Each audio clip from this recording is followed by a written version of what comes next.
I did hear about the BP oil spill. There was a lot of media coverage on it. I've heard about the BP oil spill in the Gulf of Mexico. Every time I went on CNN or something, it was there.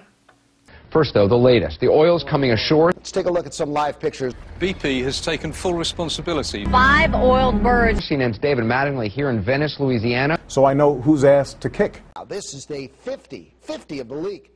To those affected and your families, I'm deeply sorry. I do know that Nigeria is an oil-producing country. I've heard about the crisis. You talked to me about it a lot. I don't know what the Niger Delta crisis is.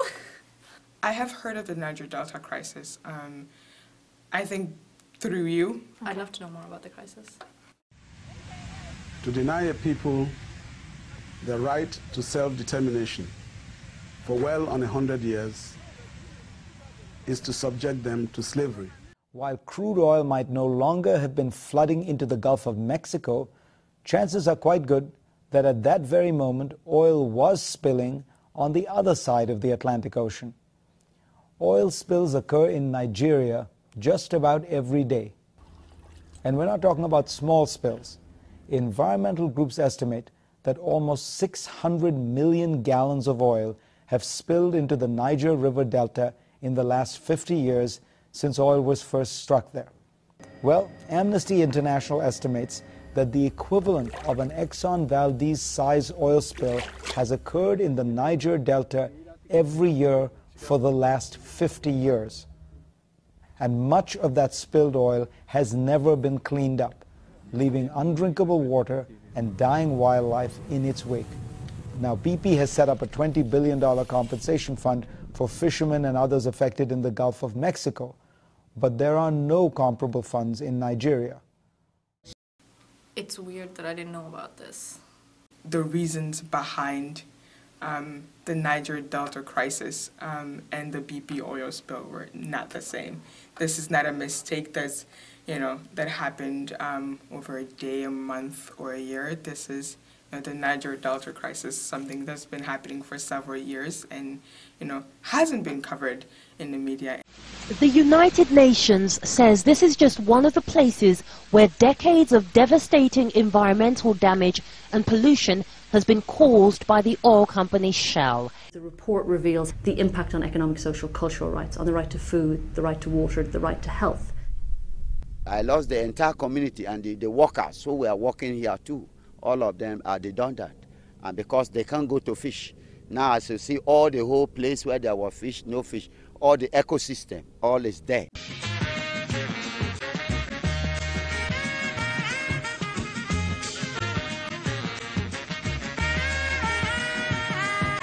To feed is different, very difficult. To take care of the children, so it affects me, affect my children. Like that, look at my daughter is supposed to be in the school. Where is he? He's there. Look at it. Where she was going before, we were paying.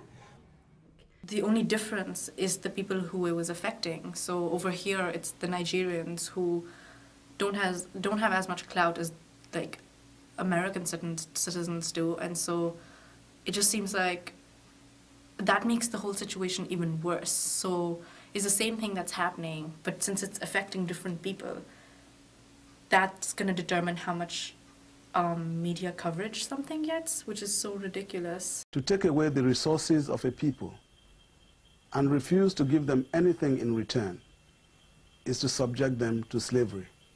There's a general neglect of the area, and it's because everybody is dependent on the resources and no one is willing to probably pay the right price for getting them. A lot of times they're mostly focusing on the people who are kidnapped, or they're focusing on the violence being, done by rebels and the different people who are protesting in the Niger Delta.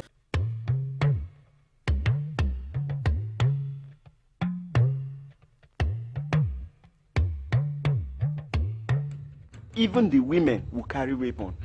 And when it starts, until we have our freedom, we won't stop. It would be so easy to depict this crisis as something totally different because of their sort of aggressive and military ways of dealing with it. But what else are they supposed to do? Like, this is ridiculous. It said 1 oil spill a day. That's crazy. To take away the land of a people who depend solely on land for their survival and refuse to pay them compensation is to subject them to genocide. It's becoming clear just how deep-rooted the problems in the Niger Delta are. Until the communities are satisfied that they've been compensated for oil companies' spills, the risk of conflict just won't go away. There's virtually no formal employment, and locals who've stopped fishing because their environment has been destroyed turn to refining to make a living, closing a vicious circle of continuing pollution. I'm sure they're getting oil out of there too, but the impact of it is just so, like, I feel like there has to be a cost-benefit analysis. And the lives that they're affecting need to be given a monetary value that's actually more realistic than I think what's happening right now. Because I think they've just given them a value that's not the real, you know what I mean? Because in cost-benefit analysis, I'm sure they have some way of like accounting for the people that it's impacting. But I feel like they're doing that wrong right now. Or they're just saying people are worth nothing. Right. So when I think of Shell, I just think about all the filling stations that they have. You know, you hear Shell, Shell, Shell, you know, obviously they're not, they can't do this in other countries. They just, basically, they don't care. They just cover it up in sand. The only thing I have to say is that I know that it has very strong basis in the some African countries. I know that even my own mother worked for Shell. The two spills that Shell have admitted liability for, which are in Ogoniland, at Bodo in Ogoniland, are effectively a drop in the ocean compared to what has happened over the whole of the oil-producing areas of the Niger Delta over half a century.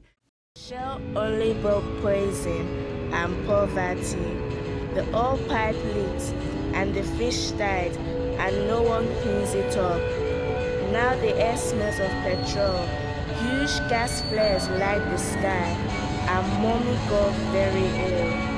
The choking smoke is always here and we can't drink the water and children play in the oil. Now a clean taste of petrol. We are poor. There is fire on the mountain and nobody seems to be on the run. Oh, there is fire on the mountain top. It's not okay. And no one is running.